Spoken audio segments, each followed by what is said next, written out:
So you're welcome back for the second session. This is so. Were you aware about this one also yesterday? Yeah, good. So this is dignified conduct and personality. It is quite close to your that what you call oil cues, officer-like qualities. I think you have been already told many things about those qualities in the first week of your joining here. So officer-like qualities. So it is slightly different from that because you are not officer in every situation in life. You are paid people also outside your Sarkari circle. So I covered that also in this. And the overall personality, and we'll discuss many points about these. Quality and worth of life will depend largely on dignified conduct. Physical fitness, of course, everyone knows here that what is the value of physical fitness. Quality of communication, like your communication skills, very underrated, I think, aspect of life, but very important. Self-worth and self-esteem, mind management and happiness, very common topic. It is talked about everywhere by everyone, all guruji, life coach, and in books, internet, everywhere this topic is there. Trust and dependability, being thoughtful for others, quite close to each other. Trust, dependability, and being thoughtful for others, I think, very close. Liberal with mind and money, this money is something challenging. Being liberal with money is not easy. Being temperate and self-restrained, very, very difficult. How to remain temperate, no gussa, no impatience, very difficult. Being resolute and venturesome, determined, willpower. So let's start with dignified conduct. It encompasses many things. Now you have all of you have become big civil servants, and you belong to a very, very important service. So you will be looked at very critically by many people, by the society, by your when known people, maybe your fans, maybe your relatives, maybe your associates. So they will look up to you in many different ways and a lot of expectations. So you have to conduct yourself with grace and gravitas and kind of decorous bearing. And to live up to that image, you have to work on certain things like perfecting manners and etiquettes. Of course, nobody can perfect these things because these things are always learned in life. This is a work in progress at any stage of life, at any age. So that may be applicable to you too. Cultivating the habit of behaving a tad more confidently. This is something important because if you can keep your confidence in difficult situation, then you can handle the situation a little more easily. So there is no reason many times to feel diffident, but we still do that. We feel diffident. Many times we think that the other person is more, like you can say, strong or more knowledgeable or better than us, whereas the other person is also thinking the same way about us. So it is both ways. The diffidence is reciprocal, rather. Both sides are feeling diffident. So if you look at it, the feeling confidence, I think, gives you a big advantage in situations. And be yourself, feel comfortable in your own skin. No certification from anyone. Whatever you are, feel proud of that. But think of progress, think of improvement at the same time. Speaking your mind with conviction and expressing your opinion without flinching. If you have an opinion, just speak up. Speak out whatever you want to say. What happens that we have very brilliant idea in the head, but we keep thinking, hesitating, we hang back, it may not be something very brainy, and others will laugh, others will make fun, and then we'll simply keep quiet. But that you may be having something very important to contribute, but still like we remain hesitant and we. So if you think that something is significant to the discussion, you just weigh in. and just put forth your point, and uh, it is very likely that the point will be well taken. It may be like something contributing to the discussion.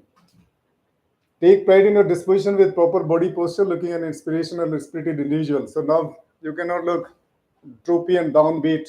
You have to look very upright and charged up, full of energy and enthusiasm, because you have responsibility on your shoulders of this job. So you have to be careful and all the time attentive to that. And that restricts your freedom also when you are in the official circle. Privately, you can do anything. So you have to make efforts to look personable, means cheerful and likable, and you have to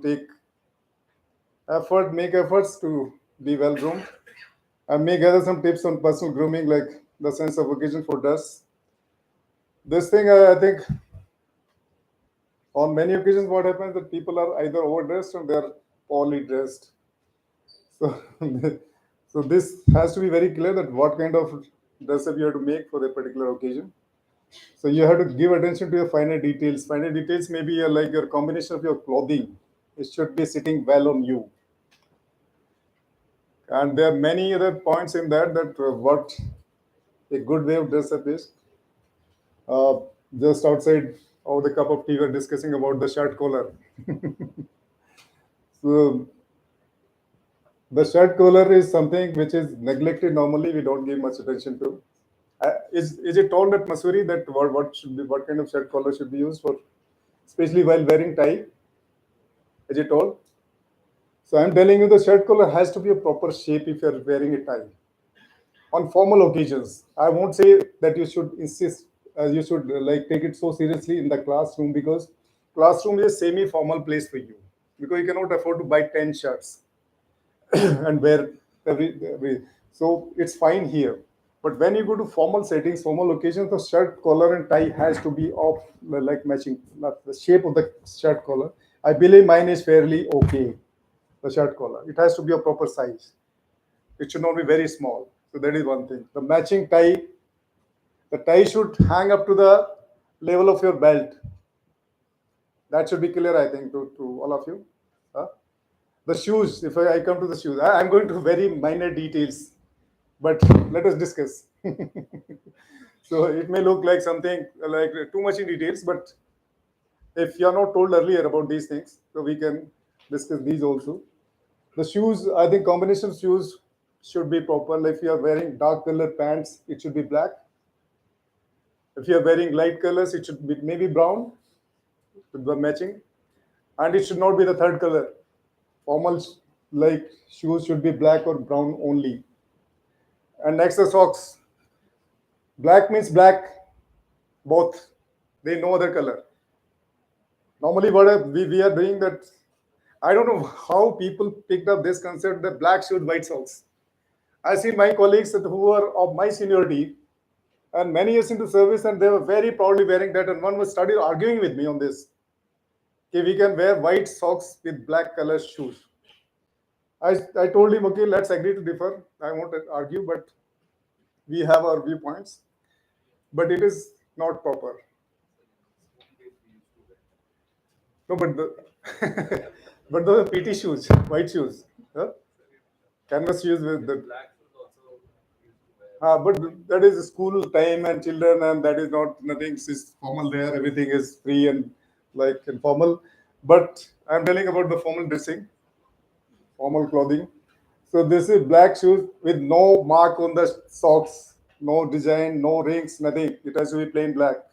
Same thing for brown shoes, brown or close to that. So these combinations should be given attention to, and I'm very clear about this. There is no confusion over there, because I myself attended Indian Military Academy as a cadet. I was gentleman cadet there 4 decades ago, and they were drilling all these things into our hats. The hanky. Those time people will have all florid colors for hanky. But they said nothing doing bloody. You have to keep white hanky only in your pockets. They forced upon us all these things: white towel, white hanky, and all this stuff. So there is no choice here. It has to be that way only. Of course, you can deviate if you want, but that is the formal way of dress up. And no chaplis outside your house. Why? Because that is a sign of laziness, pure and simple. You cannot justify it in any manner. It is it is like a very formal, loud, fauji kind of a statement, but that should be that way. Chapli wearing outside your house means you are lazy. They no justification for that. You have to be properly shod in your shoes. The shoes may be sneakers, but wearing sandals, chaplis, I think it's not done. And the shoes also, formal shoes should be lace up, not slip-ons.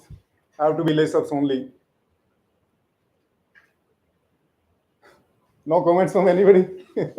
Somebody can fight with me. Somebody can contradict me. I'm waiting for that because I'm thrusting many things down your thoughts without any reaction. I'm not your formal teacher here. I'm not nobody. I'm just like a friend to you. I'm no authority from the academy or anywhere. I'm a retired person. So you can argue with me. You can fight with me. You can. So whatever opinion you're holding on these things, you please express, contradict, because this may be my opinion, and you are a new generation for me. It is more than one generation gap age-wise. So my maybe ideas, maybe old-fashioned, fossilized ideas, ossified and fossilized. So there may be some new things which might have come up in the intervening period of last 30 years. So please clarify if anything is different. So I'll welcome that. Anything, any comment about anything? Anyway, still the freedom is with you. You are not supposed to accept everything blindly. Analyze further. I'm not forcing it upon anyone. This is just I am floating the ideas, and you have to analyze. I am just agitating your thinking on these issues. This is not the last word on anything. Please don't take it that way. I have nothing to. I think the ladies may accept my regrets. I have nothing to offer them on that score. the, the dress up and the all those things. So, then the next is that you should not reveal everything about you to everyone easily. There should be some mystique, some. It should not be mystified. It should not be indiscreet on everything. Let people feel intrigued about your personality, that what kind of person you are. Let them explore. And sometimes be hard to get. Of course, not a very good term to use. Maybe haughty and arrogant. But in certain situations, you may be required to behave like that. That you are playing hard to get. Hard to get means somebody is chasing you, somebody wants to be friends with you, and still you are showing nakhra. But maybe I think occasionally, not frequently, of course, that may be required. Time is your most precious possession. It races by. Do not fritter or lazy it away. Everything else can be replenished in life, but not the time.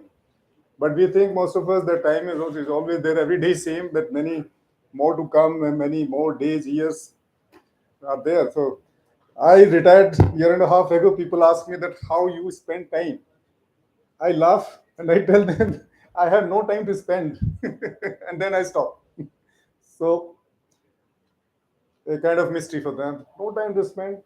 Then again, yes, I qualify it because I don't spend time. I utilize my time on something productive, on something interesting, and the remaining sorry, remaining time I spend with my pleasant thoughts. Just laze about, do nothing. Very confusing. Yeah, what is this life? Just being with your thoughts and lazing about and saying that you have no time to spend. Yes, lazing about, being with my pleasant thoughts of the past, which have been very interesting, reliving in my head is the best way of spending time.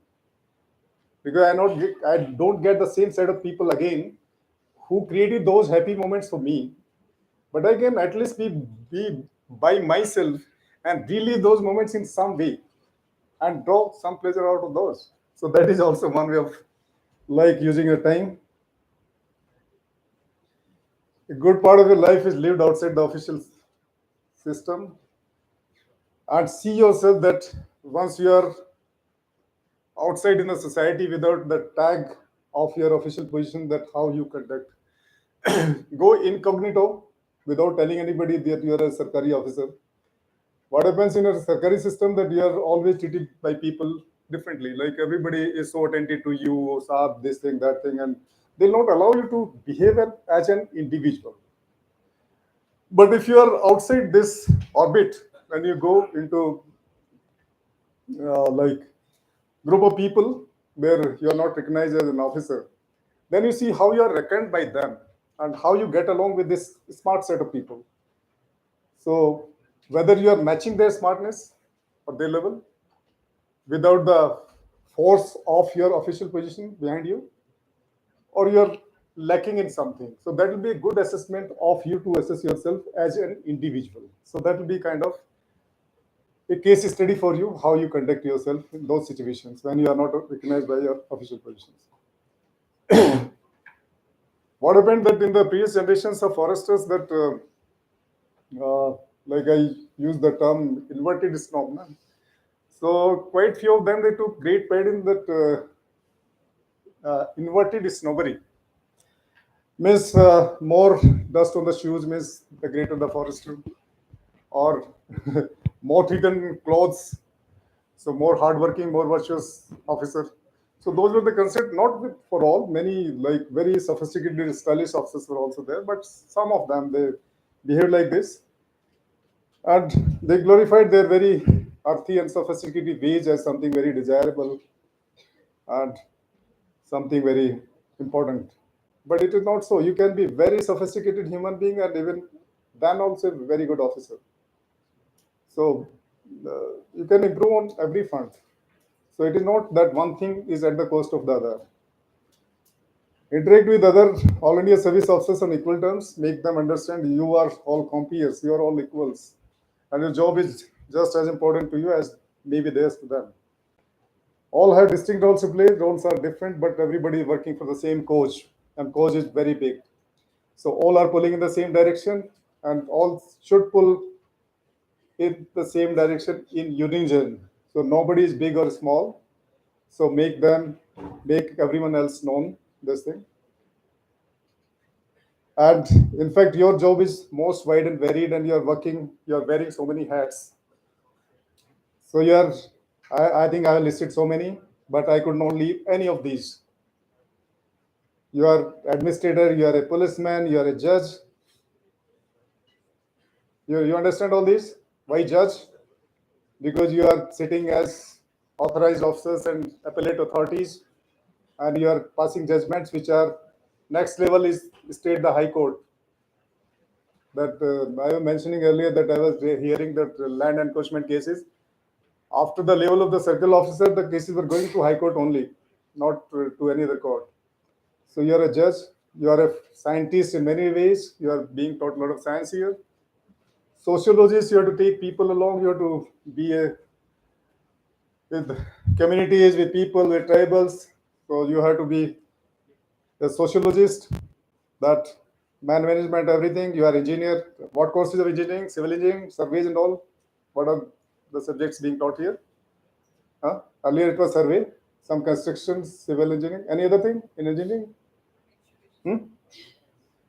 Mensuration is, I think, not exactly engineering. It is the part of forestry science only. No, IT, you can say that is overlapping now every field. But civil engineering, of course, is specific subject for only some people. And entrepreneur, why? Because you man many positions in the government. Sometimes you are appointed as corporation MDs, with the sole objective is to earn more and more revenue. Even in the regular departments, forest departments, revenue is given a lot of accent to earn more revenue, and so you have to work as an entrepreneur too. And another interesting thing here, I think you might have been told about this by other speakers or by a faculty earlier, that you are the guardians and custodians of nearly one fourth land mass of this country. Should be aware about that. No? Huh? And that landmass contains enormous bioresources over it. And husbandry and protection of these natural resources is an overwhelming task. So your job is the most, you can say, variable, having the maximum variety. No other service provides this kind of opportunity to work on so many fronts, maybe in different positions, not at the same time, but you get exposure of this kind of working. Any comments? Huh? Say something. Huh? Yeah.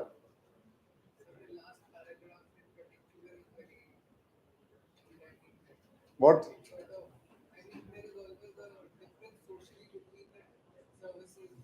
Uh, yes.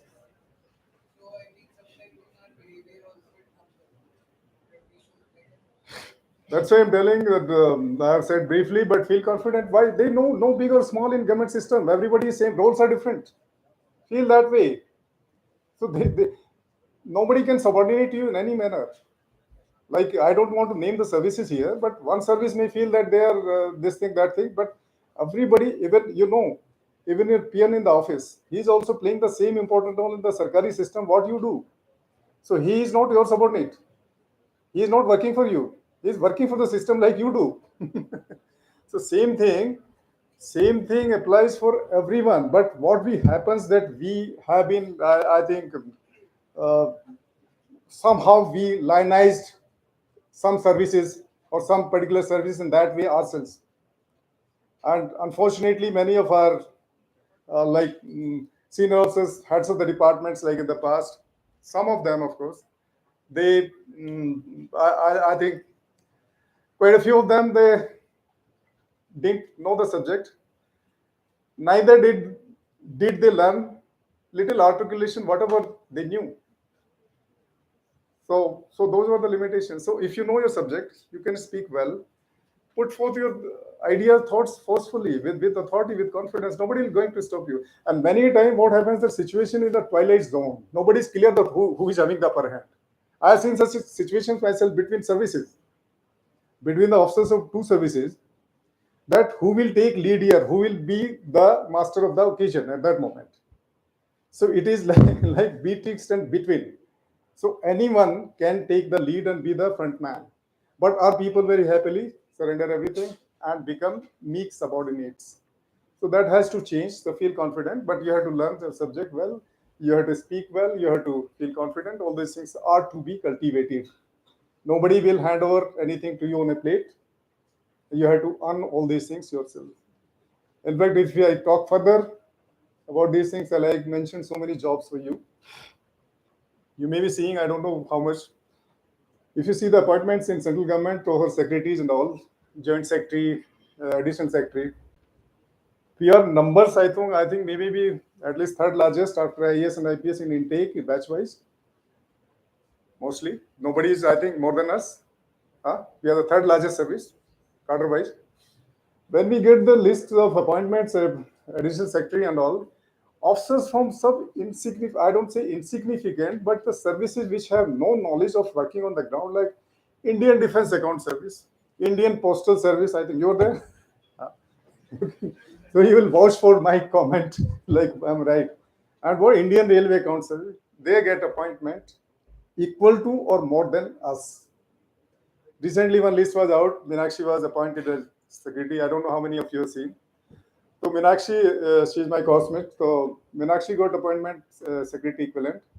In the same list, Trishalji, she's also from our course only, your service, postal service. She's also getting appointment. IDS fellows also getting the same appointment. So I was laughing, what is this here? And their intake may be 1/5 of us, the batch system. And you see the variety of work. But nobody is there from our side to put forth our cases. That the selectors, they should be told, look, you please look into the reality. See the reality. It's not fair. But somehow it is not happening. But we are losing out in many ways. So that's a very big topic to discuss, of course. That many things are there which have to be set right. But the bottom line remains that you have to equip yourself with many like talents, and then only you can compete and you can put yourself forward in those positions. Another thing I'll tell before I forget. Uh, I think many of you will become head of departments, like this in many states. From this batch, at least out of 100, at least 20, 30 will be heads in different states. Those who, so this is my suggestion, those who are going to be in that position by virtue of your seniority, please visualize yourself, start visualizing yourself in that position of leadership at least 10, 15 years before that, before occupying that position. Because this is my own experience. I have seen that the officer is going to be appointed, and it is very certain that because of the seniority, that particular officer is going to get that position. But the officer behaved as though something fell from the sky, and he didn't know that. And today, how can he learn everything? He cannot be a leader overnight. So he remained completely unconcerned that a leadership position demands a lot of things.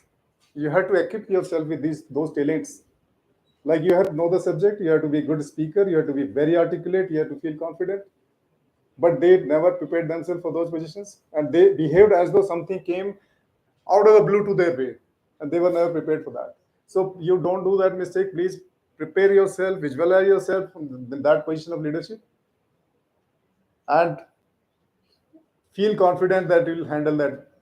But at the same time, don't place yourself on a pedestal vis-a-vis your other friends and colleagues that, oh, I'm going to the head, so treat me like that only from today itself.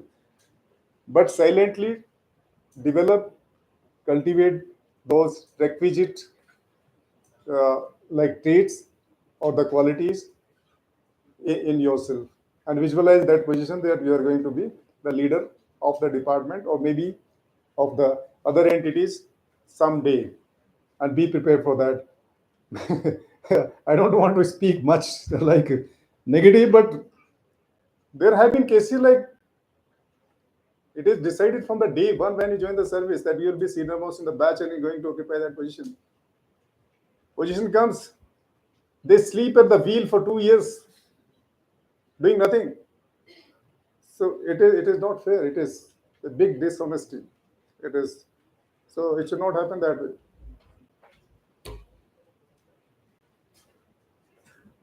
Now the next point is interaction with the respective ladies. I think you had been taught about this by the military chaps from IMA. Huh? This topic was discussed here. Huh? Hmm? How to like be with the ladies, how the ladies should be treated. So this is about that. Senior officers and colleagues are introduced to the lady, not the other way around. What is the meaning of this? Huh? Will anybody like say anything further on this? Hmm? This is the point. Like what happens that I have seen in many gatherings that uh, a junior officer will lead his wife to the senior officer in a party or a gathering, and he will take her to the senior officer who is sitting very stiffly. Sir, she is my wife. He will not even tell her name. She is my wife. It looks so absurd, and that officer will also say, okay, namaste, or something. So this is completely absurd. It is very much understood if a lady is with you, she is your wife. And this is the lady's privilege that the gentleman officer, whatever may be his seniority, is to be led to the lady. And he is to be introduced. His name is to be told. And it is incumbent upon this officer to introduce himself also to the junior officer's wife. But that doesn't happen. It's something, please mark it. It should not be done that way. So you are like young officers, this situation will come with you at many places. So don't take your wife to anybody, even if he's head of the department. If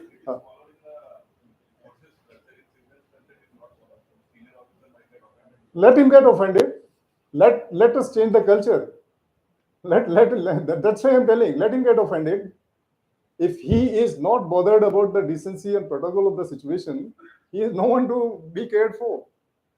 If he's like decent enough, he should approach the young officer's wife and introduce himself. So I'm telling both ways. Like you also have to be careful. You have to create a situation that way.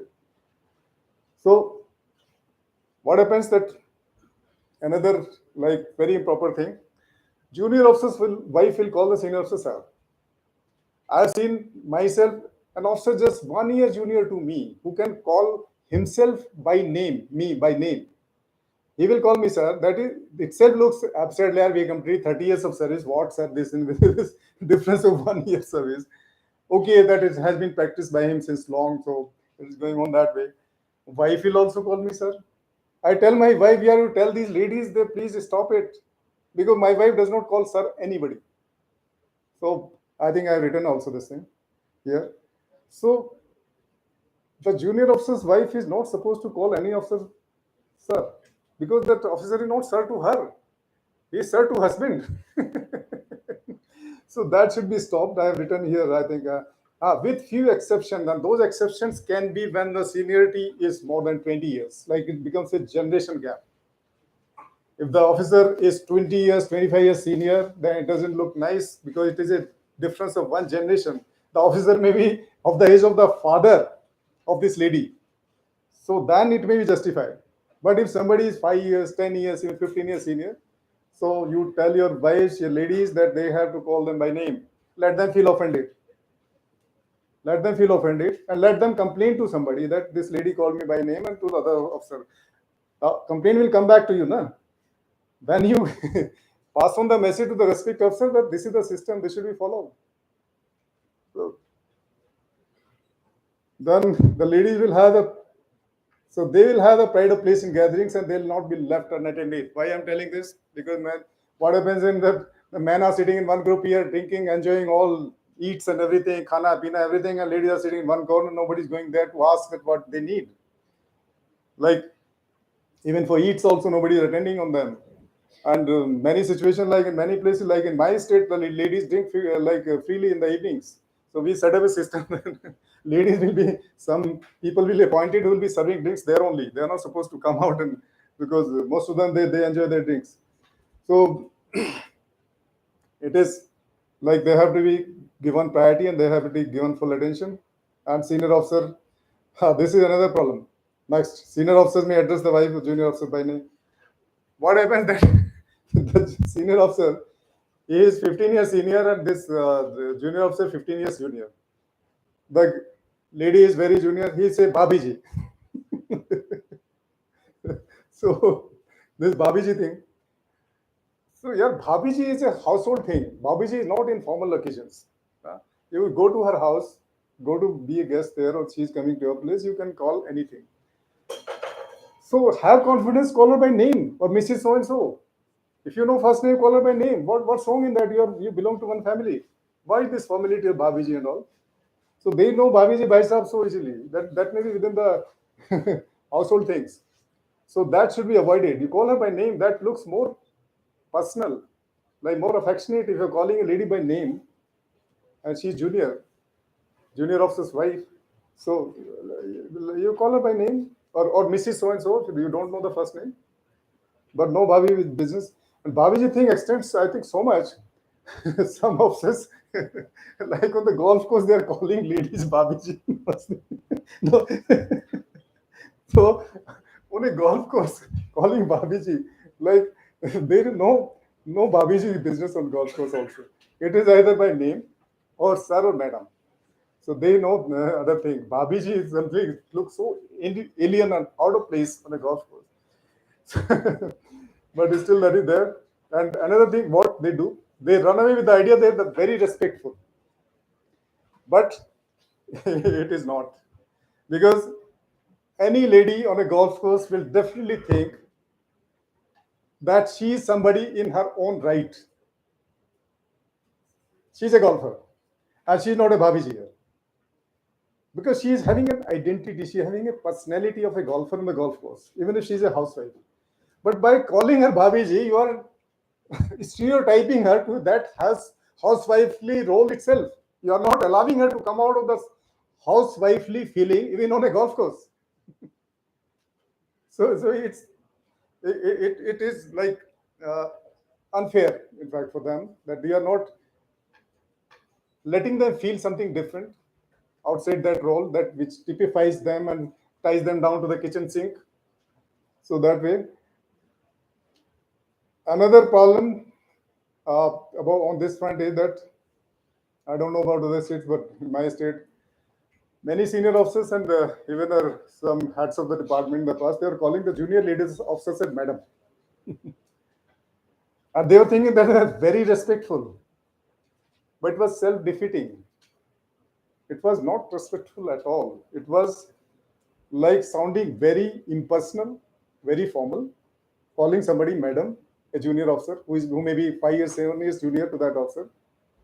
And we are joking and we are laughing with this senior officer that, sir, by the same token, you should call the gentleman officer as sirs. We junior officers. We should be called sirs. They had no firm response to that. They were simply smiling sheepishly because they had no response to that. So these are the improper things which should be set right. And somehow going on unknowingly. The next thing is gentlemen officers should not be, I think that you read it. Gentlemen officers would be well advised to avoid being much too solicitous and gallant with ladies. Sometimes even the ingenuous courtesies are prone to misreading. I think, I hope that all of you understand the meaning of this. I believe that. Is it clear? Yes. Huh?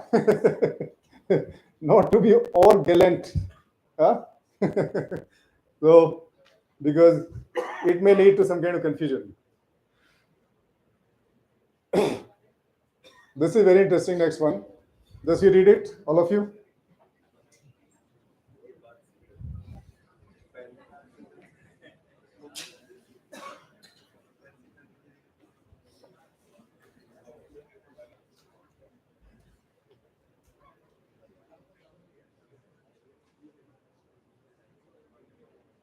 Is it read? पढ़ लिया? क्या मतलब है इसका? Do you agree with this? Yes, that is the best answer. किसने कहा ये? I think. Tell it loudly. Say it loudly. अरे यार, why are you shying away? I am pinning you down. What's your name? Huh? No, no. हाँ. Keshav, you said it very nicely. No. And you should stick to that. Huh? I'll support you. Because this statement is absolutely unpalatable. Whereas food is very palatable. हाँ? क्यों? सही बोला ना? हाँ? तो उसमें there is no why I am telling this, that statement is unpalatable. Have you read the complete statement? Huh? So why I am telling this, it will be your loss if you don't implement it. In many situations, you are going from home to these parties. If you go hungry, you will be desperate, you'll be restless, and you'll be on the lookout for something is coming this side, that side, and you will not be enjoying any conversation or any company. And you'll be hunting for food only. Hey, idhar la, udhar la, and the waiter is like far away. Why to create that situation? Eat well, fill your stomach, don't go into so very simple. किसी ने बताया अभी? Has anybody told you this thing? हाँ? कहाँ पे? हाँ? Personally. Anybody else? Have you heard about this thing from anyone earlier or read it anywhere? नहीं ना? पढ़ोगे भी नहीं क्योंकि कोई सुनना नहीं चाहता है. But I learned it the hard way myself at some place I have posted. Huh?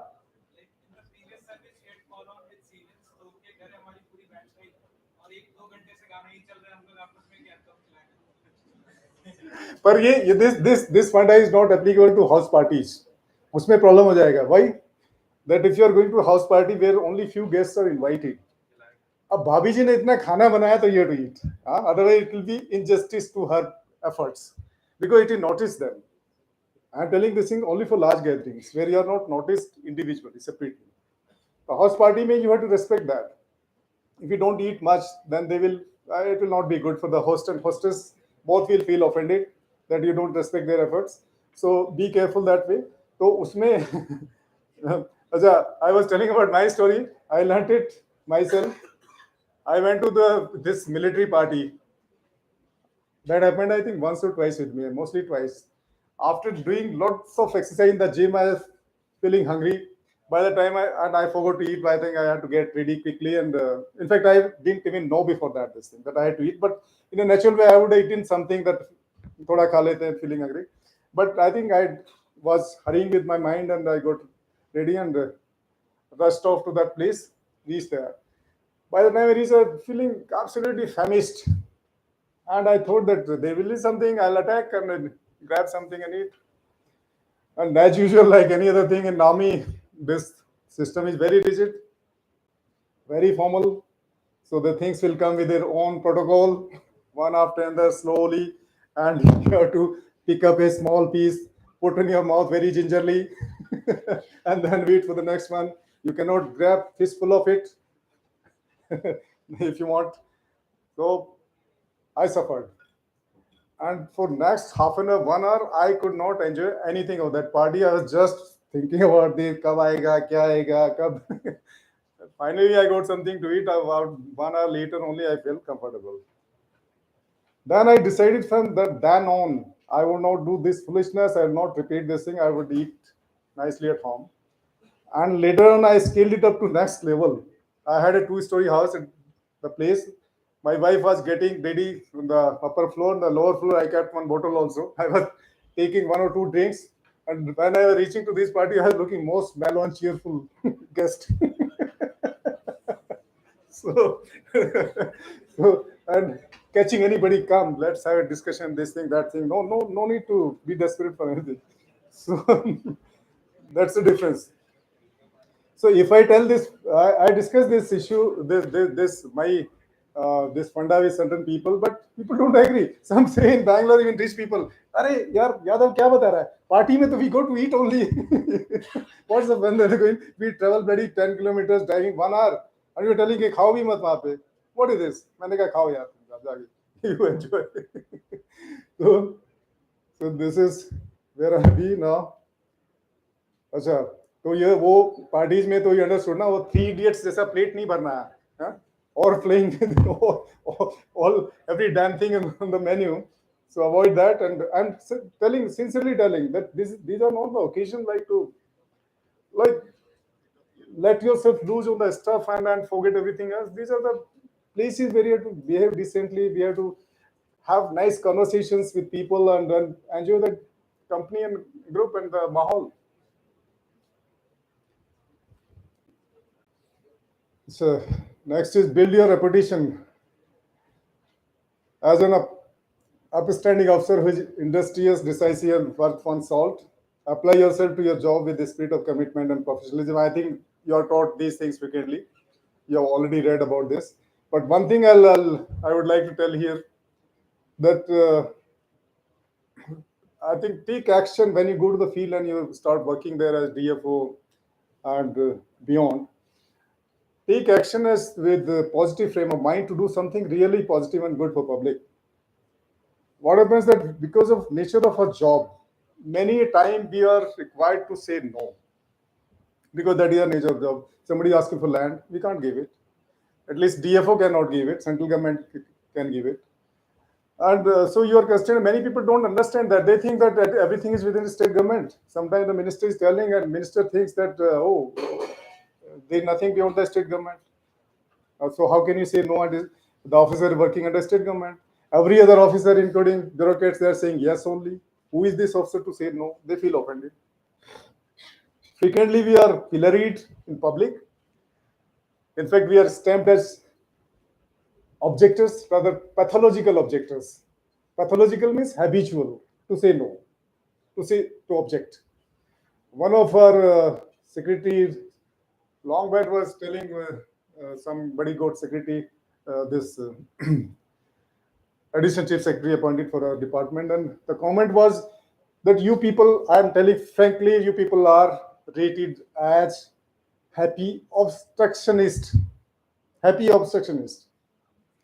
So that is a perception in the outside world, and they join forces, the bureaucrats, the politicians, the public, and every other section of society, to make such like comments and to oppose this idea of land protection on our part, in spite of knowing that we are just working within the framework of law. We are not doing anything on our own. We are not having any prerogative. But this goes out. But there we cannot be flexible. We have to be like that. If law is like that, we have to implement it. We have to be inflexible on certain things, which are the like land matters and all. But we can be flexible on many other things where we can bring out the positive results. People do good for them within the same rules and regulations. We can do a lot of good things, and those should be done, because in government saying no is easiest option. Saying yes, it requires a lot of hard work and your commitment, your conviction, and your involvement and your responsibility also. Saying yes. Saying no, anybody can write. A clerk writes in the file no, everybody up the ladder will be writing no, no, no, no. So 3 stages, 4 stages up after this no, nobody will dare to say yes. It's very difficult. So saying yes is the challenge, but you have to say yes. You have to apply yourself. You have to like sincerely make efforts to say something positive, to decide positively, so that we can at least in some way justify that we are doing good for people. We are not saying no for everything. We are saying no, which is not possible for us to say yes. So be concerned about that. So in your official duties, you will be definitely making mistakes if you are taking actions, if you are decisive. But your base should be that nobody should doubt your intentions. Your bona fides should be indubitable, not in the there should not be air of suspicion about your working. So working should be so much transparent. Guard your reputation honestly. It's hard to win, easy to lose. So reputation is such thing which is something very difficult like to maintain. In fact, your reputation travels to your next workstation much before your arrival over there. You were posted from one place to another. Everybody will be knowing yes, aap kis tarah ke hain, how he is, what way he is, teach the subordinates, and all other things they will come to know. So be that way. And somebody was telling, Acha, you were asking something like that golf thing. You were saying something that how can we? It's a prize money you were asking, no? Hmm? Hmm. So this another thing here that what happens in the beginning that we are taught all very ideal things and very lofty ideas like we try to implement, but as that you progress in the career and all it applies of course all to every government servant, every not only government servant, even outside also in the private sector also, like certain people they slip into the wage of like impropriety and malfeasance like very early stage and very foolishly without thinking. They get lured or they get tempted by something. So you have to be like on your guards, on be careful on such things, that you should not be so malleable that anybody can influence you easily on such things. So be careful. So next, now we come to the next topic, fitness. I think all of you know, you are much into it already. Just we'll touch upon this quickly. I'll just give accent to one thing here, that gym exercise. How many of you are into gymming? Gym is lifting weights, not the treadmill. Raise your hands up. Who are doing the weights in the gym? Huh?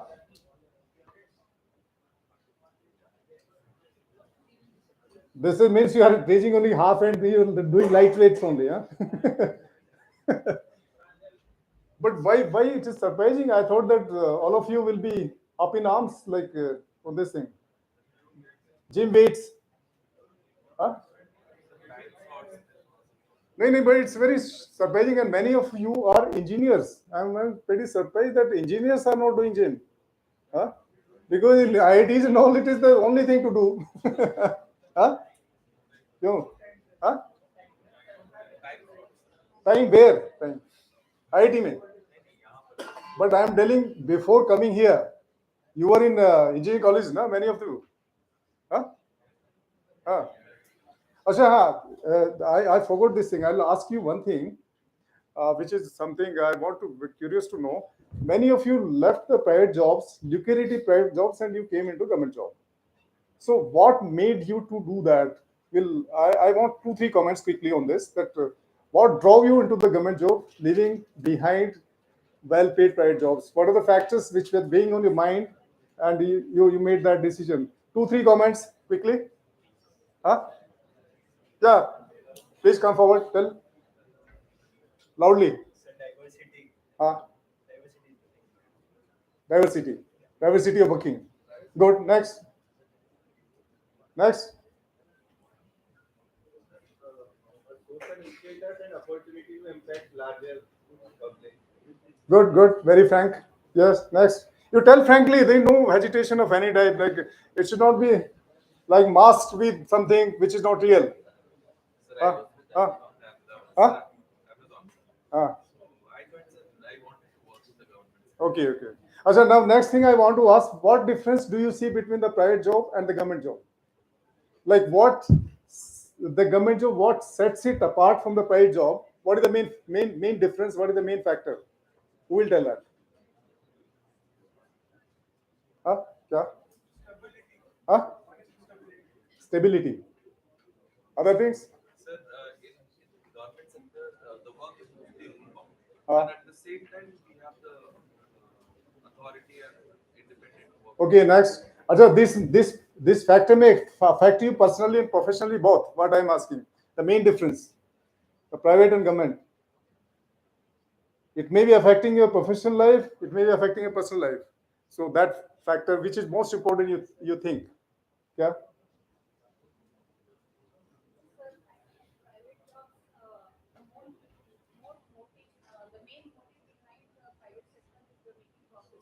Ah.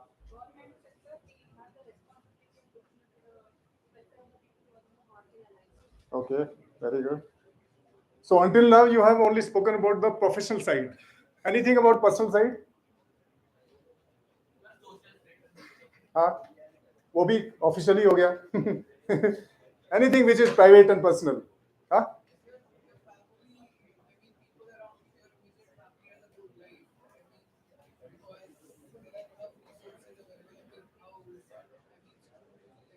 You are coming closer to that. Anything more than that? He's saying that you can like spend more time with the family and all, and you can look after family better.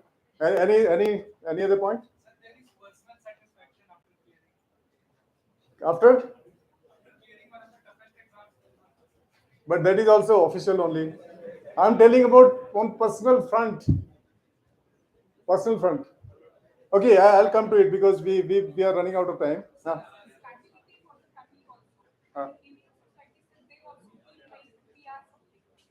yeah, status you can say. Okay, but if I all are done, anybody else? Okay. What did you say? This thing, certainty of job, security of job. Okay.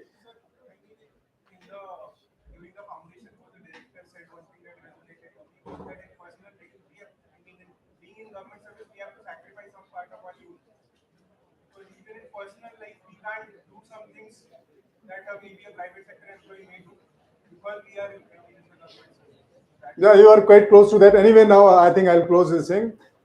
According to me, the main difference in government job and private job is that you can have time for yourself in government job, which is not available in the private jobs. That is the biggest difference. You can devote good length of time, good amount of time on your personal care, on your personal growth, on your fitness, and many other things. Of course, on the family, which is not available in most of the private jobs, even if you are in very high positions. Am I right? Do you agree with that? Huh? And my next request is please make use of that. because now position, status, recognition, all those things have come your way already. Nobody is going to snatch them away from you, and there won't be any difference also. Your career is predictable prediction of present. What you are going to become after 30 years, you know today, and you cannot become that in 25 years, whatever you do. Even if you write another 10 exams of this kind, you are not going to become head of the department in 25 years in particular state, but you may become 30 years, and nobody can make it 29 or 31 as per your calculation of seniority. So that thing is already assured. The only thing which is variable in your life now is the personal growth, personal maintenance, personal keep up. So and the time for family, a time for yourself. So that is the only difference, and you have to make use of that. If you are not making use of that, you have achieved nothing according to me. In private jobs also, people have risen very high. I see my engineering batchmates. They are heading the corporations like big things, like Modi is prime minister inaugurating, and they are becoming MDs of those things. And they started at very lowly level. We are so happy we are IFS, and they were some assistant engineer, some normal engineer, and now they have risen so high in private sectors, like um, heading very big entities. So don't think that you have like left them behind. Your other friends who are continuing to be private, they may be bigger shots than you in the long run. You may be knowing you are from IITs. How many people are like my batchmates? Many of them, they run big companies. They're very big people in every respect. So it is not that only government people are bigger than the people in private. So main difference is the personal this thing that you get time to look after yourself, to look after your family. So please make use of that. So that is the main point here. So coming to fitness, I think gym, if you are not doing, you are missing out on something very interesting. Please do that. Gym exercise is completely indispensable. Integrate into your regimen of other exercises, because gym weight bearing exercise are most essential. You need to maintain your body weight, this thing, muscle mass, your bone density, the firmness of the body. So it is absolutely unavoidable. Mark my words. If you are not doing gym, you are missing out on something very important in life. It is not only for Salman Khan or for fashion or for show off. It is the basic requirement of any body, any human body. Even if you are doing with your body weight, uttak batak, push-ups, do that, but do some weight-bearing exercises. So if you are not using this time in the mornings for playing, or then you are simply wasting it. During my times when I was DFO, my some friends, they were reading newspapers. They're glancing through 5 newspapers, taking tea 5 times, calling subordinates over telephones, landline those days, and wasting time just for that. I'm feeling very virtuous officers. And they, for the sake of formality, they go for 15 minutes outside for walking. I'm doing walking. That is my complete exercise. So just cheating themselves. Do something rigorous for 1 or 2 hours in the morning. Golf will come later on into your life, may not be easily available now. Play tennis, play badminton, do gym, run for 5 kilometers. What stops you? Just less peeping into the screen all the time, telephone. Just your don't muddle along. Do something constructive, positive, and this is the bigger difference I wanted to highlight. This one time. What is the this? I've already explained it. If you don't do exercise, then you'll not control eats also, eating your eating habits, because both go together. If you just neglect one, the other will also go into disarray, because you'll lose interest in the other thing also, because both go together. Sweets, I'm telling that again, very unpalatable idea. Stopping you from sweets. Huh? How many do I? How many of you agree? Huh? How many? But there are some occasional exceptions here. Occasional exceptions.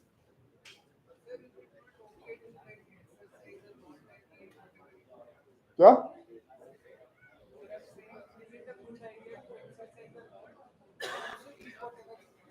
Keep.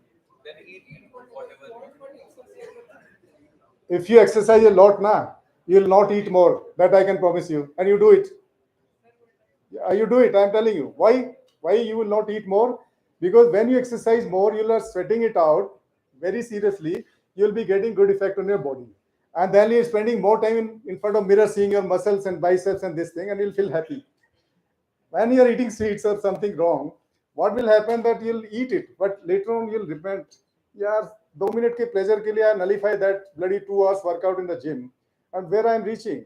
So you will ultimately start feeling guilty because you are nullifying the effect of your hard work just for the pleasure of 2 minutes. तो उसमें क्या होगा? It will be self-driven. Your eating control also. That's why I'm telling both go together. But if you neither you exercise, nor do you do, nor do you control your eating, तो वो दोनों यार वैसे भी कुछ I am not exercising, I am not controlling anything, तो ये कहीं भी खा लेते हैं, स्वीट भी खा लेते हैं, चलो इससे होना क्या है, already the girth is spreading, expanding, so what is the difference? So if you just give attention to one thing seriously, the other thing will also fall into place. So it runs that way. So sweet idea, any takers for this? Huh? Any takers for sweet idea? Huh? No, I'm telling. I qualified my statement. Okay, exceptions are there. Occasional exceptions are there. So you please be informed that it is not like unqualified statement. I qualify it that occasional exceptions. I myself had occasion yesterday with him. Marshi and I had the rasmalais or Kumar sweet yesterday only. Hmm? Hmm? Huh? So, बताओ. Huh? Huh? Pardon? Yes, I do. And yesterday was big occasion for me because I look forward to that occasion whenever we come to Dehradun. So that is on the way from airport. So I look forward to that and I grab that. I eat happily. I don't feel guilty on that day because I have pre-decided it. Yesterday we had that indulgence. So we had that feasting. Of course, he ate only one, I ate two. And another thing, don't go by the messenger. See the message. I may be the wrong messenger, but message is more important than the messenger.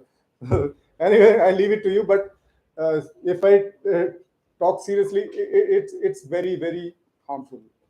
Eating sweets like regularly after large meals in the evenings before sleeping, it's just poison. You can, if you control your sweets, you can take liberty on every other thing in your eating. That will not harm you that much. But eating sweets in the night after big party where you eat lots of snacks and then large meals for 3 hours, and then you stuff yourself with variety of sweet dishes, it's just poison. So think about that. Then communication, of course, you are taught about these things.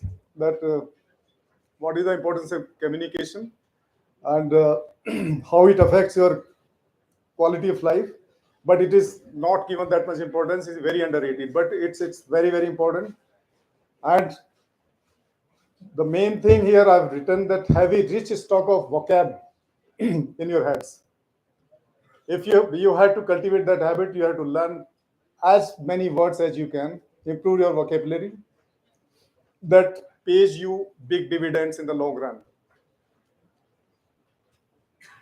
With better location, your views and statements sound more plausible. If I tell about your working in the field when you go there, what happens then in the meetings and all, like many authorities are sitting and you are required to speak there, especially when more politicians are there, like there are some legislative committees where uh, MLAs are members of this, and 10, 15 of them are sitting and an officer is explaining. So they don't know, politicians, they don't know the subject much because they are dealing with so many departments.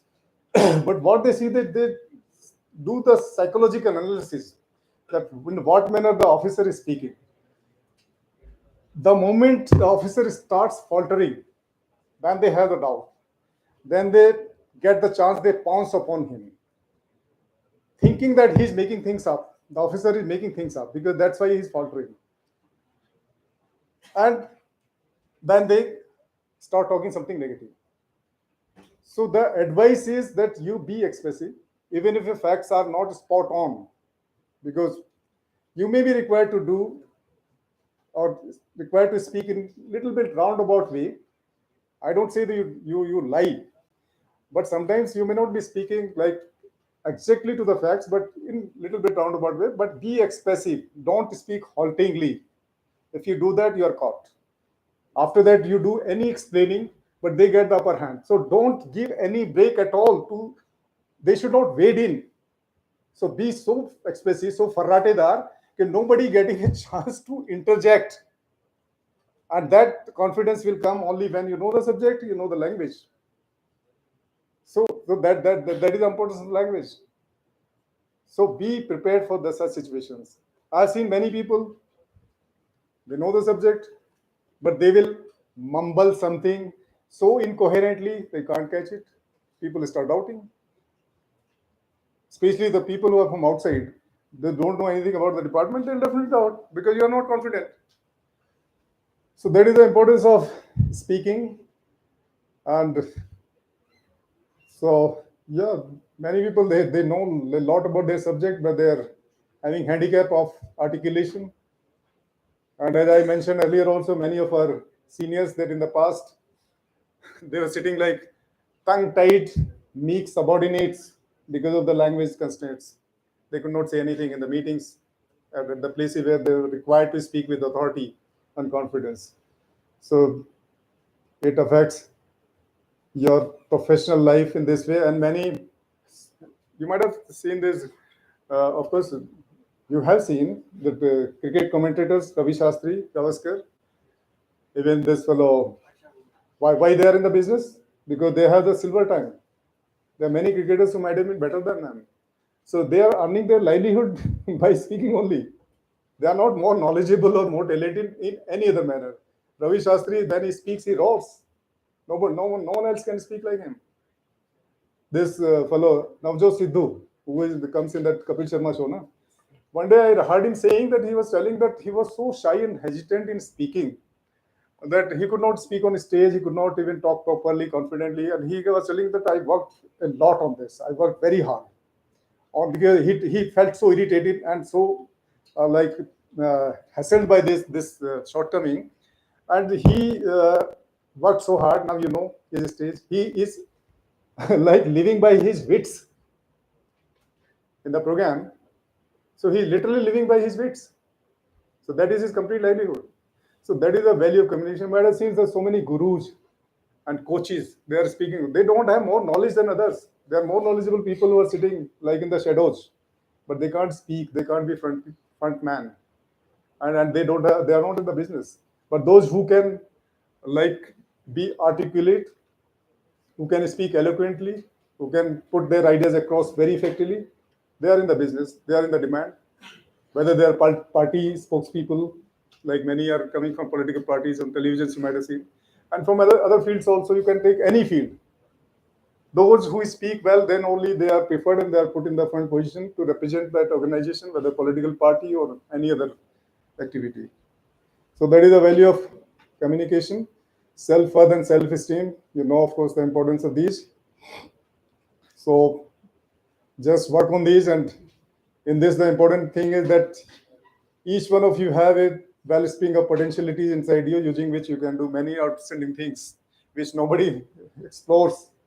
We don't know our own potentials and we underutilize it. If I go to the next slide, it says that we use only 20-25% maximum. This is the normal understanding, that 20-25% maximum. Those who are very genius and all talented people, they use that much. A normal human being may not be using even 10%. So you can be using that potential, you can do anything. You can be an officer of skill and dash, you can be trailblazers, all of you. But we have to make efforts for that. Part with your time, energy, and resources to do something good for others. That is something very, very important. We should think that whatever position has come your way, you have become big officers, so you are only for yourself. You are not to do anything for anybody. But you have big responsibilities. God has given you many things for the other shares also. You understand that? You may be in the top 0.1% like population of this country. So that whatever is given to you through God, it is not only your share, it is share of others also with you, which you have to share with others. So do something for others and have that intention at least, like you should be of some use to people around you, or maybe beyond that.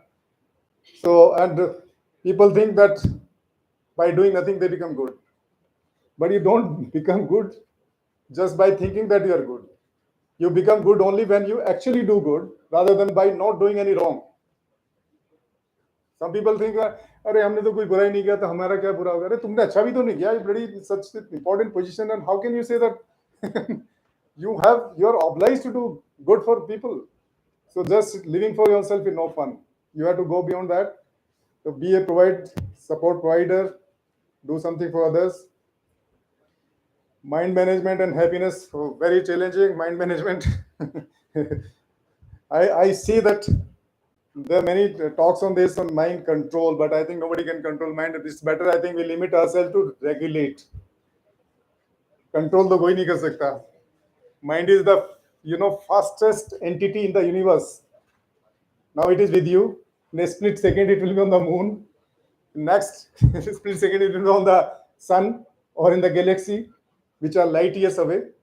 So nothing travels that fast like mind. So nobody can control it. You can try to regulate it, which everybody should make efforts for. So you have absolute choice of choosing your thoughts. You are reading it, na? Because I cannot read it verbatim. Huh? It will take time. So please keep reading yourself. So flood your mind with lofty ideas, fascinating thoughts, which will raise the level of your life. If you have a choice, why don't you fill up your mind with the best thoughts, with lofty thoughts? Maybe difficult, of course. Normally, we are pulled down by negative thoughts, where we get caught up in the spiral of negativity and negative thoughts easily, and then pull ourselves out mentally from that negativity to positive side. It is a challenge for anyone. I tell one very interesting story about this mind thing. Coming back to golf, I think getting restless or you are interesting अभी या bore हो गए. हाँ क्या नहीं बताए ना जब we can like wind up. क्या क्या हाँ no we can go on. Huh? Okay, so I'll tell one interesting story about the mind thing, like how we think on negative things. One day, what happened? KG golf course, there is a hole, 8 number hole. It is par three, like one shot you had it, you should reach the green. Short distance, I think less than 130 yards, 140 yards. One fellow, one old man, he was we were playing some tournament. He was in my group, so he asked the caddy, "के सामने पानी है, like across the fairway also. If you miss it, it will go into water. That is definite. If it doesn't reach the green, it will go into water." Caddy, he asked the caddy, "पानी वाला बोल देना, पानी वाला, water वाला बोल." Caddy ने दे दिया. Very dirty looking and attractive, like not worth playing that ball. मैंने लगा बुड्ढा ये से why this old man is playing with such ball. Hit the shot, ball went to pani. Straight. Hit the shot, ball in the water. Then he was looking very sheepishly, like he towards the caddy. Caddy was also staying with authority. Caddy was senior caddy, professional caddy rather. So they themselves behave like bosses. For caddy kept staring at his face, old man, then he lowered his eyes because he was feeling embarrassed. 20 seconds, then caddy said, Kannada में बोला था, but I'll tell you Hindi, कि पानी वाला ball मांगा था ना, पानी में गया, क्या गलत हुआ, ठीक तो हुआ. क्यों दुखी हो रहा है, ग्रीन वाला बॉल मांगते, ग्रीन पे जाता. आपका ध्यान ही पानी पे था, आप पानी के ही लिए सोच रहे थे, बॉल पानी में ही जाएगा. तो मैंने कैडी को कहा, यार यू आर वेरी स्मार्ट. मुझे पता था कि वो एक्सपीरियंस्ड है, प्रोफेशनल कैडी है. तो मैंने कहा ऑब्जर्वेशन इज वेरी राइट, उसका माइंड ही पानी पे था. सो that way the mind plays. If you focus on something, you'll get that thing only. The gentleman was not focusing on the green or on the hole. He was just scared of that pani, and his mind was there, so it went there only. So you have to think about that. If you apply your mind on negative things, you will attract negative things. Of course, these things are in circulation everywhere now. I'm telling nothing new to you. You will read, you'll see videos, you'll hear these propositions through many sadhus and all. So it is something very run of the mill topic now of discussion, how to control your mind and what to do with your mind. So I'm telling you next interesting thing, happiness. I've written happiness. If you want happiness, give it to others first. Huh? Very interesting statement. You have to give it to others first before you. Why? Because nature works like that only. You cannot create an oasis or island of happiness only for you. You have to create an entire ecosystem around you of happiness. Then only you can remain happy. People have this fallacy that they can remain happy inside their door, and outside the door they can be complete chaos, complete unhappiness. People may die out of hunger, people may suffer in any manner, still they can remain happy, but it doesn't work that way. So you have to create large ecosystem of happiness, whatever you can do. You cannot create, of course, but you have to contribute to that, to be like that. So this selfishness of remaining happy in isolation, it is not possible. It's completely unwise thing to do. And some people, even a small act of kindness to others make you glow with pride. Have you felt this thing yourself? A small act of kindness. If I give you an example, when somebody is asking for directions, address, how like seriously get involved with the person, you will explain to him in every possible manner, idhar se jana, udhar mandir aayega, udhar pool aayega, udhar ye aayega, and you'll do lots of explaining and very passionately. And you will ensure and you will wish that the man should reach his destination unhassled and not getting misdirected on the way. और कभी कभी तो ये होता है family members from behind they are shouting, इसको देखो इतना काइंडनेस तो हमसे कभी बात नहीं की इतना प्यार से जितना इससे स्ट्रेंजर से कर रहा है. So because you feel at that time you are put on your honor indirectly, and you are bringing out your best at that moment. You want to help somebody, and after that you feel like some sense of satisfaction that you have done something good for somebody. May not be big thing, very small thing, but still you feel satisfaction. So these are the small things which do matter and make you feel like happy and satisfied in some way. Some people, of course, they are very gifted. They're predisposed to find happiness in everything and anything. They can become happy in the most rustic things. I have seen many very sophisticated people, and they will find happiness in the most earthy, rustic, rustic things. They can enjoy there also. They have so much versatility in their personality. They can fit into any role and they'll enjoy that. But village में जाओ, my some batchmates in AJ college at Turkey, they smoking bidis with rickshaw walas. Rickshaw wala will say salam sahab, very happy. Rickshaw wala salam. So that itself was a pleasure for them. Just making rickshaw wala happy. Rickshaw wala that during back then, I think it was a big thing like to study in an engineering college at Roorkee. And rickshaw wala, we are saab for everyone. Anybody from Roorkee here? Huh? No, no, that Roorkee college, IIT Roorkee. Huh? Who is that? Huh? Kunal, yeah, just stand up, Kunal. Himanshu, Kunal bhi hai. Which batches you passed out? Huh? 19. Tera? Same. So I think I don't know. You might have become a smaller Saab now. We were very big Saab during our times. So we had a lot of Saab Gardi at Turkey. We are only 300, of course. You are, I think, many now, more than 1,500 or so in one batch. 1,000. Hmm. So that time we were treated like big Saabs by everyone, even except professors. Everybody was calling us Saab. Mass people, even office people, we are Saabs. So still that culture is there, or may not be there anymore because of IIT also. Because in our time it was not IIT, so it was typical UP thing, UP state thing. So that was a system. So like sitting with rickshawalas and smoking bidi was something very big, like it's a high point for them for rickshawalas. So okay, let's go ahead. Good. So उसमें uh, this did you participate in any sports meet there? Huh? If you go back, you check my name. Still, I hold three records in throws: hammer throw, discus throw, shot put. Those records are my name. So, if you go, I think somebody was telling vaguely. I remember. I'm not very sure. Shot put, I think record might have been broken. I'm not very sure. But hammer and discus is still there. I'm sure about those two. Shot put, I had doubt. Few years back, I heard through somebody that someone, I think, had broken it, but it was not clear. Hammer, of course, it is out of reach. Nobody can do that. Hammer, I can write today. For many more years, it is possible, impossible. So, but you check it. At least two are there. Third also maybe. So, hammer 40 meters.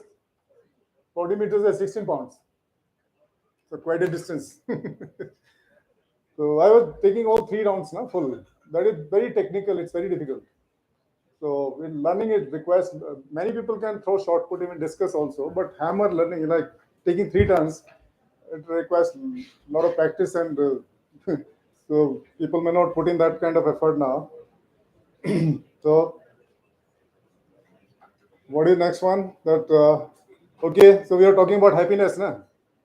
Now I come to this thing, your Sarkari thing that you should not rest your happiness on your trappings of your official position. Many people do that. Now you got the job, you got security, you got everything, you got comfort, you got so many things in life. What more one could wish for? Nothing more. So then you start attaching yourself too much to your official positions. So your Sarkari accoutrement should not be the mainspring of your happiness. Rise above those things. Why I am telling this? Many people, they get so dependent on this thing, the happiness of the Sarkari position. One officer long back, I think before our joining in my state, died in the harness. Of course, that's not a right word to use. Died in the harness means you're working hard, then you died. The phrase is used for that. He died for wrong reasons. He received a phone call from the head office, from the state capital, that he was transferred out. The man called us there only, in the chair.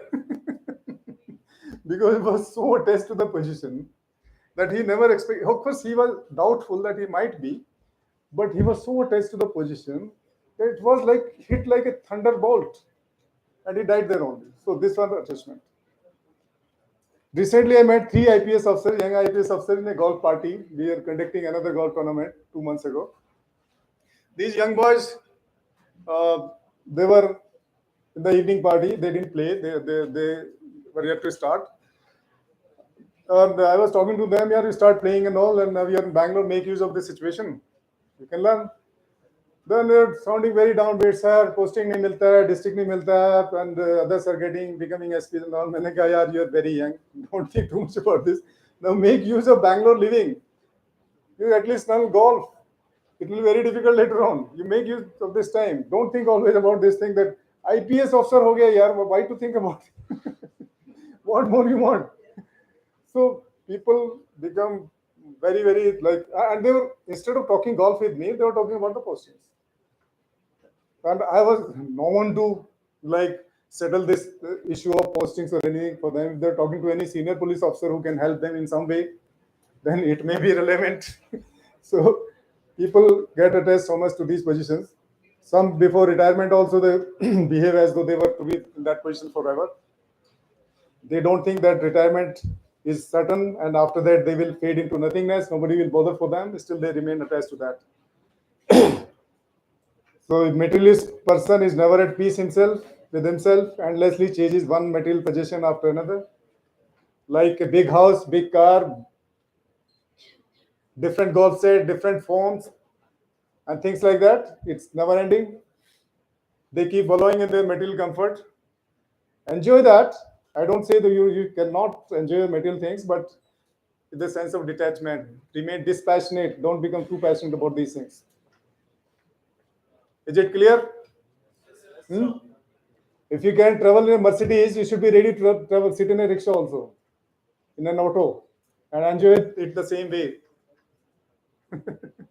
So you should have that much flexibility in your, like, attitude.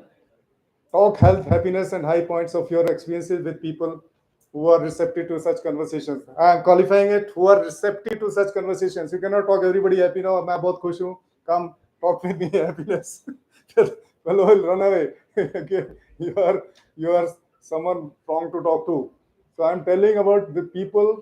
What happens that in the government system, most of the officers they are talking about something very pedestrian and threadbare in normal conversations everywhere in every state because their head is full of sarkari thoughts all the time and they will discuss that only.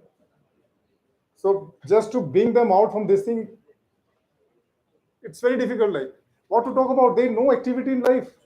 They do nothing except home office, sarkari thing. They don't know other activities. What to talk about? So this is the only sphere for them to talk about or to remain like confined to. So that's why I'm telling that if you play golf, there'll be so many stories about this thing that you will you will need no other topic to talk about. With the golfer, of course, the other person should also know golf. Then you'll remain immersed in those stories only. And that is up to some extent that is happening in our department in Karnataka now. I mentioned earlier also a junior most officer also applies and we declare him as golfer. And there is a big topic when before my retirement in our head office, oh, have you applied? How many months more made for waiting? I have played so many rounds. I'm going to get membership then. I played it there, here, and all. So that is a topic of discussion. Of course, it is caveated with this. It will not be at the time of office, at the time of official work. Then trust and dependability. I think we have to now rush through this thing. Trust and dependability. Uh, have you heard about this thing earlier? Dependability, being a trustworthy. Huh? But not, I think, it is not given much attention, this topic. Hmm? People think that the life is to be lived for oneself, not for others. But this is very, very important thing. Like, life has no meaning if a person is looked down on as someone sleepy and inconstant. Some people, for no reasons, they speak with a forked tongue. Forked tongue, you know, na? उसको क्या कहते हैं double speech वो बोलते हैं ना कि दोगलापन so they will be speaking in a misleading way. They will not tell you the truth. They're known as twisters, chalak. So it has no meaning, in fact, and it is a turn off to most of the people. Nobody will like that behavior. So they know meaning then to live like that.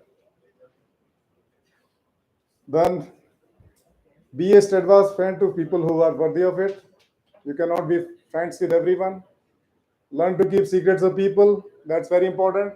Some people they'll give away the secrets within no time before telling. No sooner it is told to them, then like it is given away. So, so that is something very low level of you can say behavior. If somebody is confiding in you, yeah, सुनिए, if somebody is confiding in you some secret, you please don't reveal that secret to anyone, including to your own spouse. I'm telling, some friend may be telling something to you which is to be kept secret. You have no reasons even to share that secret within your own with your own spouse. You have to act like a black hole. Black hole, you know, of course, all of you engineers. So everything goes in, nothing comes out. So, so you cannot reveal that, and that is the mark of your good character. If you can keep all the secrets of people, you're not giving away to anyone. Then cultivate vibrant, abiding relationship, which are the cornerstones of a rewarding life. Stick by your friends and close people through their good times and bad. So you have to be the best friend. You have to be the most dependable friend, and a person. In many ways, value of worthy friends may be far more than the material possessions. Uh, you might have seen yourself like in many situations, like at many places like your school, college, and this academy. To begin with, you might have come across many people, and you might have got even now also this you are exactly through that process now, and you will associate and like hang together with many people in the beginning, but gradually natural filtering and weeding will take place, and then you will start warming up to the people who are of your ilk, your type, and finally you will gravitate towards people with whom you feel like it is meeting of minds, or you maybe kindred spirits, and you speak the same language, and you will stick to them, and they will become your friend for long term. So you observe this process yourself. You are beginning of that process, what I told. So friendships are developed over a very long period of time, and anybody can make out your character looking at your friends only, what kind of friends you are keeping. So that is an indication of your personality and character. Being thoughtful for others, it is quite similar to the previous one. So don't play fast and loose with anyone's feelings. If you are giving anybody any hopes, you carry out those hopes. Otherwise, say upfront no. हाँ अभी लग रहा है लंबा हो गया मुझे लग रहा है थोड़ा हाँ क्या हाँ बंद किया जाए हाँ चलो अब इसको ये बता देता हूँ चलो तुम्हें माइंड एंड मनी वाला अभी कितना बचा है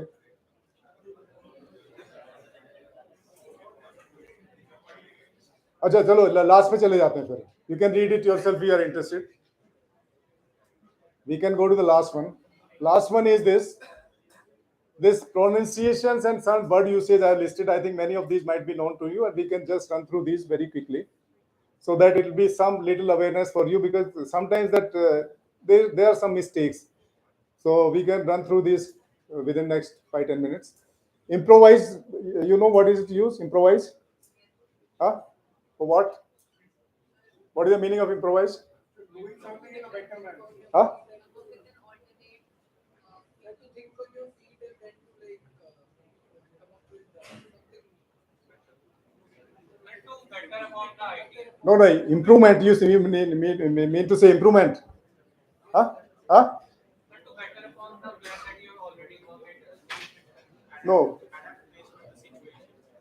No, no, it is not improvement. I'm telling you quickly. You please listen. Just stay with me for next 10 minutes.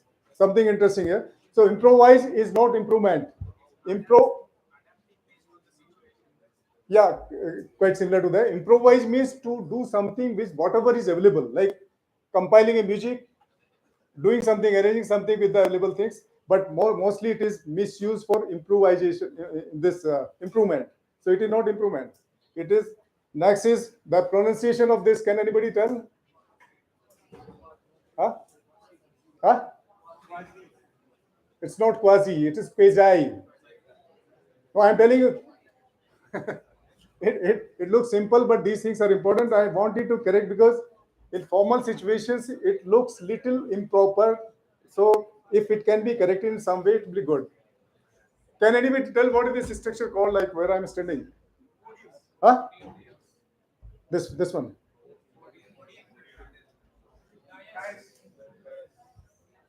No,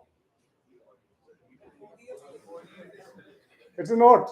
That's why I'm just wanted to clarify these things only. वो पीछे वाला जो भाषण था ना, वो तो बहुत जगह से मिल जाएगा, पर ये शायद एक क्लैरिफिकेशन तुम्हें मिलना मुश्किल है. बताइए क्या है?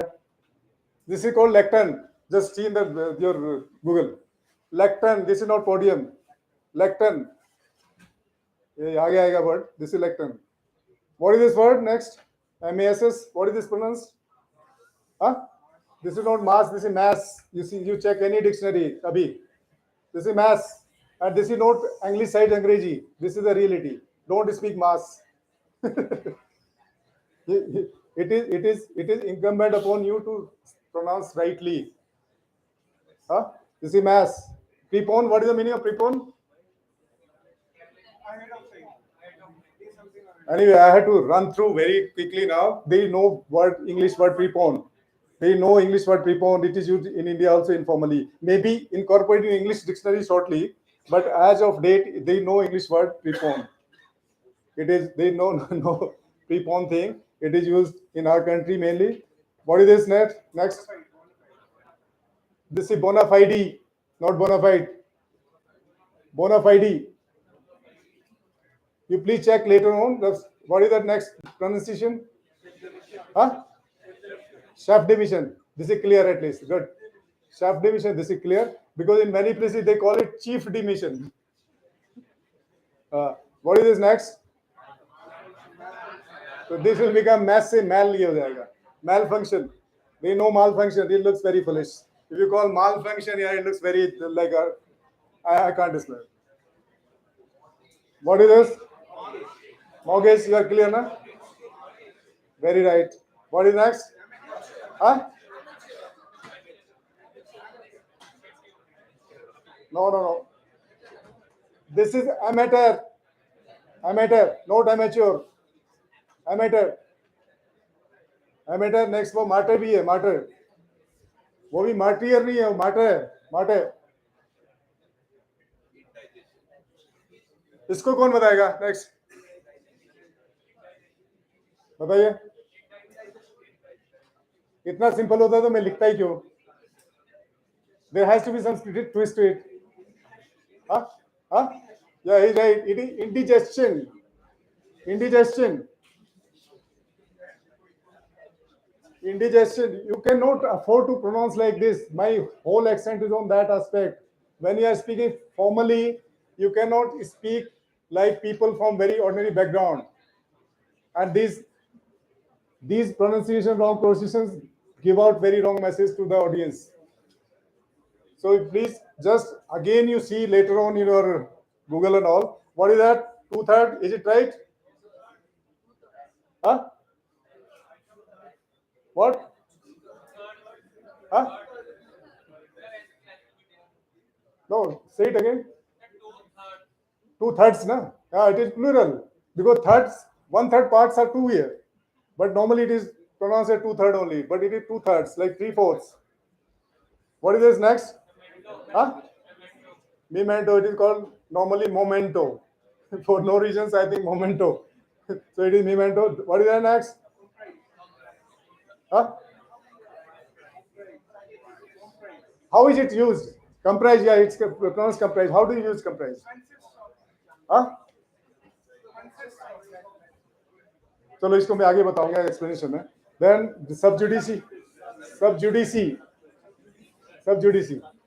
Then this is what is this? Next. Huh? He's right. It is premise, not premise. Premise. It is premise, not premise.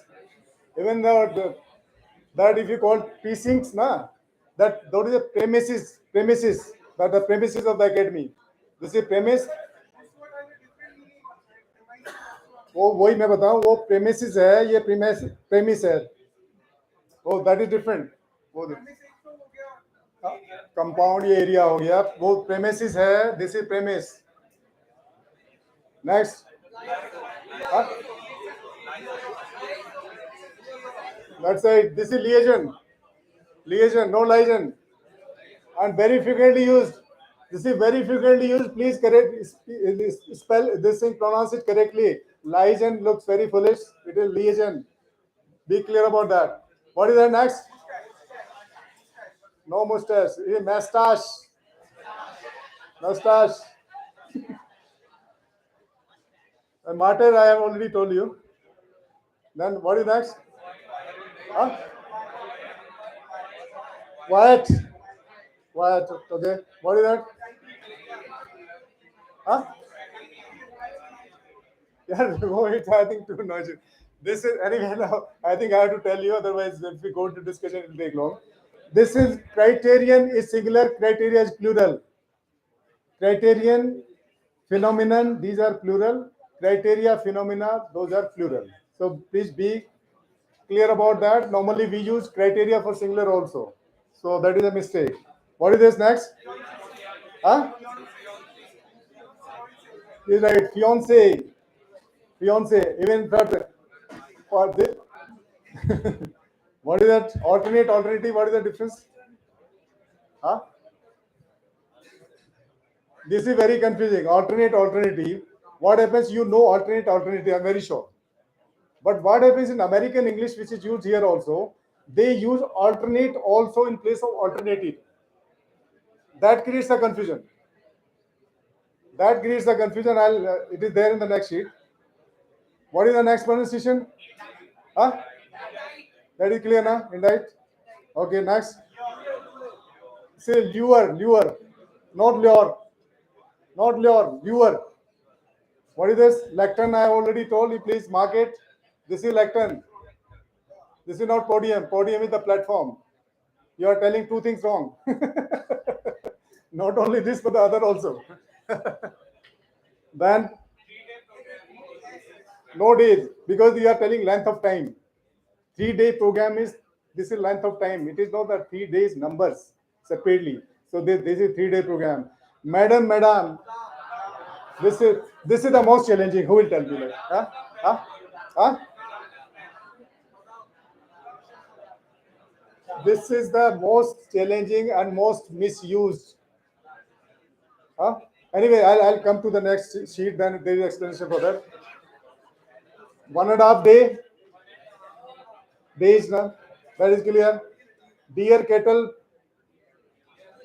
Huh? No, deer kettle. What is wrong? What is changed? Deer kettle means pronounce this. What is that? Plurals are same. There are no different plurals. It will not become deers and kettles. Deer kettle same. Many a. Who will say many a? Anyway, I'll come to the next sheet. Then this will be good evening. What is the timings for good evening? Good evening. What time? Are you clear? Huh? Huh? Huh?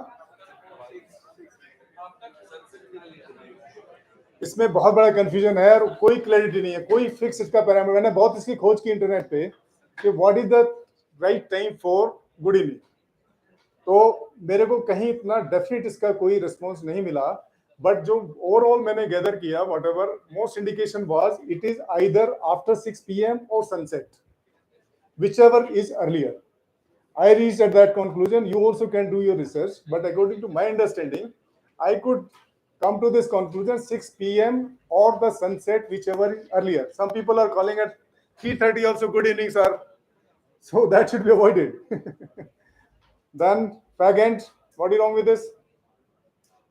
Huh? यही wrong है. Fag end of his career नहीं. Fag end होता है कि when something is unwantedly running, that is of no use, worthless, that is fag end. Suppose you what happened here when we were in the academy, our one professor was taking us to the tours. सुनो भाई, hello, just for 5 minutes more. So this professor was taking us to different places on tour, and he was introducing us these in the second year. These probationers are the fag end of their career, fag end of their probation training. Later on, of course, we ourselves didn't understand. We thought it was right, but later on, when I read the word, that fag end was completely wrong. Your probation will never go into fag end. Even the last day, last hour is also important. Fag end is just something worthless. It is just like I heard the conversation at the fag end, means when they were winding up faltu things. So it is like the tail end. Tail end is also not very positive. It can be, you can say, home stretch or last lap, which is equally important. Fag end means it becomes worthless. Your probation can never become worthless even at the last hour of your 2 years. That is also fag end. So useless remnant, you can say. Then headquarters. Headquarters, what is wrong here? Headquarters.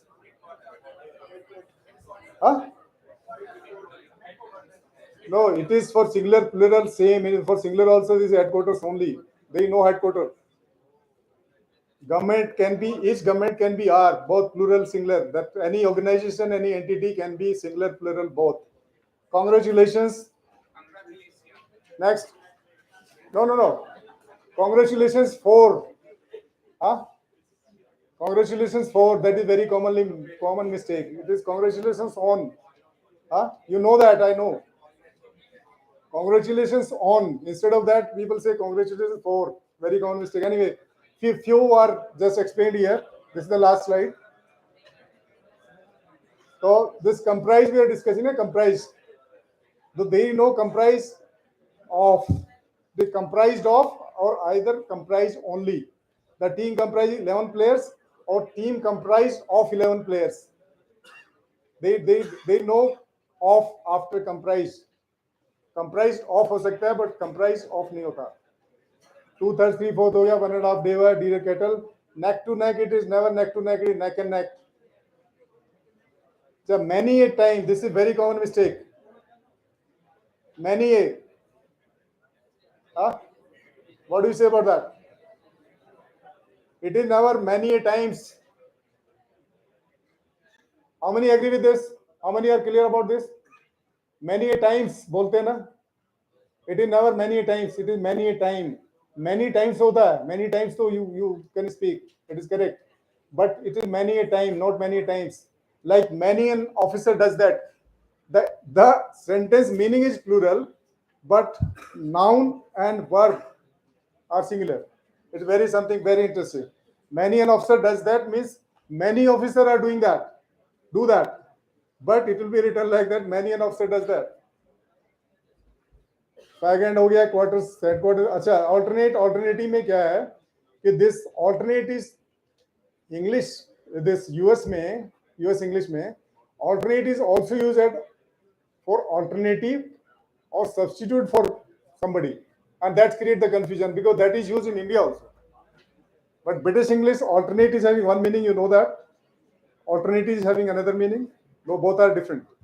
But because of the US English, the alternate creates confusion for the two words. Madam. Now we come to this. This plural of madam is very debatable. It is not madams. And it is very difficult. What is the plural of madam?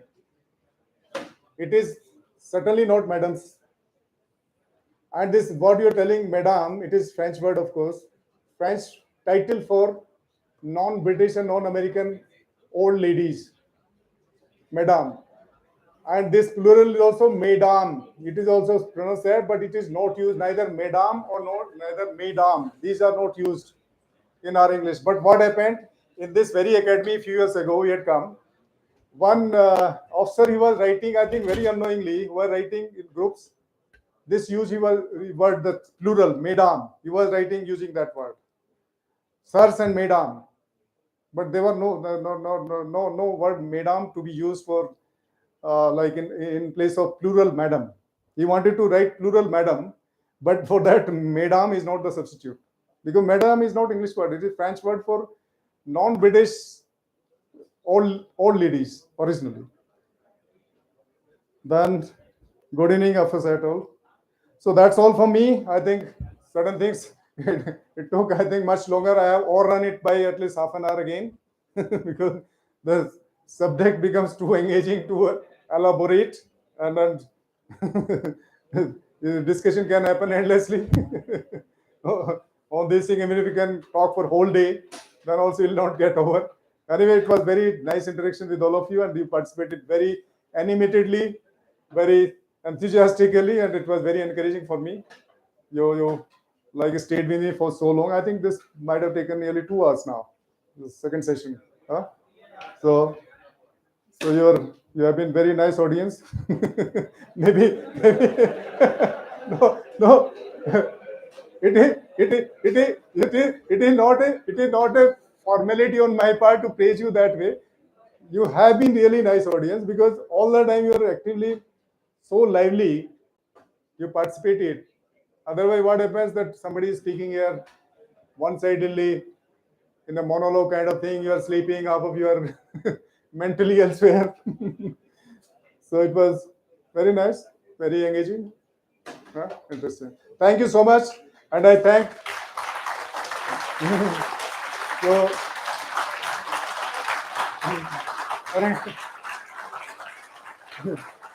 so,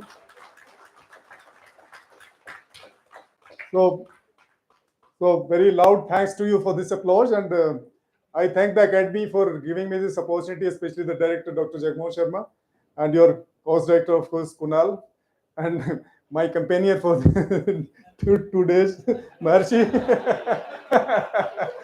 So thank you. Thank you.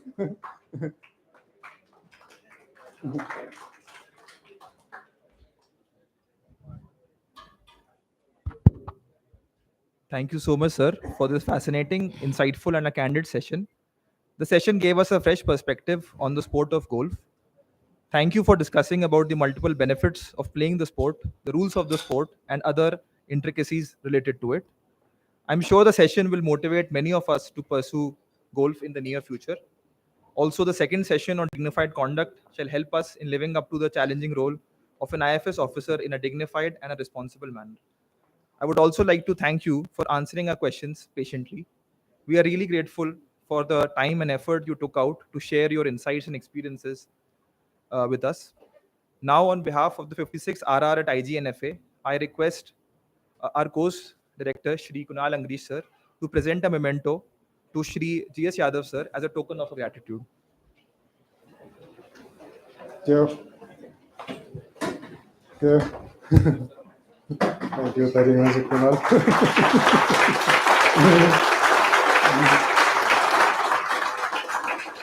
Okay.